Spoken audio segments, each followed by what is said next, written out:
may maririnig kayong feedback pag nag-file kayo ng kaso na wala naman kayong konsiderasyon, nagagahol na yung COMELEC, magdadagdag pa kayo ng bagong pasanin. How would you respond to that feedback? Bakit sa amin ibabalik yan?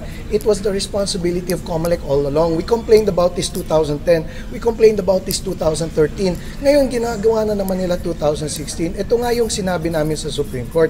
Nagkakaroon ng ng pattern of deception na sasabihin nila they'll comply and then they will decide not to comply, then they will announce it late, and that's the only time we can take action. Sir, this is the third automated elections, but why file a case at the SCOE now?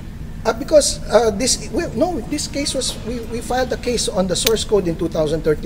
Someone else filed a case on the digital signature. This one is different. This is the digital signature. Yes. No? Siyempre, it takes, for me, personally, for our group, it took a while for us to understand the concept.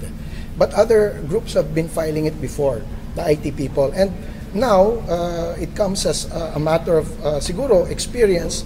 Ngayon namin nakita na, naiintindihan na namin ngayon kung anong kailangan gawin, and naiintindihan namin kung saan ang may depekto. So that's why we decided, we're deciding to file now.